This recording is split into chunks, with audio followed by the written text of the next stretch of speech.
Hello everyone, welcome to my channel. চলো আজকে তোমাদের সাথে ঝাল সুজির রেসিপি শেয়ার করি। ফার্স্টে ঝাল সুজি বানানোর জন্য আমি নিয়ে নিয়েছি কুচো করে কেটে রাখা আলু, পেঁয়াজ লঙ্কা কুচি আর কারি পাতা, সব কিছু ভালো করে ধুয়ে নিয়েছিলাম। আর এখানে আমি গ্যাসে সর্ষের তেল কড়াইতে গরম করতে দিয়ে দিয়েছি। সর্ষের তেলটা গরম হয়ে আসলে তার মধ্যে দিয়ে রাখলাম কুচো করে কেটে রাখা আলুটা হালকা হালকা নাড়াচাড়া করার পর তার মধ্যে দিলাম পেঁয়াজ আর লঙ্কা কুচি। পেঁয়াজ লঙ্কা কুচি দিয়ে আলুটাকে আরও একটু নাড়াচাড়া করে তার মধ্যে এবার দিয়ে দেবো কারি পাতাগুলো। কারি পাতা দিয়ে ভালো করে নাড়াচাড়া করে এবার তার মধ্যে দিয়ে দিতে হবে স্বাদ মতো লবণ আর একটু হলুদ দিয়ে দিয়েছিলাম আমি। হলুদ আর লবণ দিয়ে আলু, পেঁয়াজ লঙ্কা আর কারি পাতাটাকে ভালো করে ভেজে নিতে হবে। সব কিছু ভালোভাবে ভাজা হয়ে গেলে তার মধ্যে দিয়ে দিতে হবে 1 বাটি সুজি।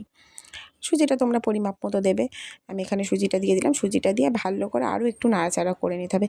সুজিটা দিয়ে ভালো করে নাড়াচাড়া করে একটু একটু ভাজা ভাজা করে এর মধ্যে এবার জল অ্যাড করতে হবে। জলটা না একটু একটু করে জল অ্যাড করবে আর হালকা হালকা নাড়বে, না হলে কিন্তু সুজিটা একদমই ঝরঝর হবে না। একবারে জল দিয়ে দিলে জল বেশি হয়ে যাবে, সুজিটা কিন্তু ঝরঝর একদমই হবে না। দেখো আমি এখানে অল্প অল্প করে জল দিচ্ছি আর একটু একটু করে নাড়ছি। এরকম করে আমি পরিমাণ মতো জল দিয়েছি আর নেড়েছি। আমার এইটুকু জলই লেগেছিলো। তো দেখো, আর এখানে লাস্টে ভালো করে ঝরঝরে হয়ে যাওয়ার পর আমি এর মধ্যে দিয়ে দিচ্ছি একটু চিনি অ্যাড করে দিচ্ছি, যেহেতু মিষ্টি মিষ্টি খেতে ভালো লাগবে এর জন্য। চিনি অ্যাড করে আবার ভালো করে নাড়াচাড়া করে নিলাম। নাড়াচাড়া করে নামিয়ে নিলেই রেডি আমাদের ঝাল সুজি। এই দেখো সুজিটা কি ঝরঝরে, তোমাদের কেমন লাগলো রেসিপিটা অবশ্যই জানিও। টাটা।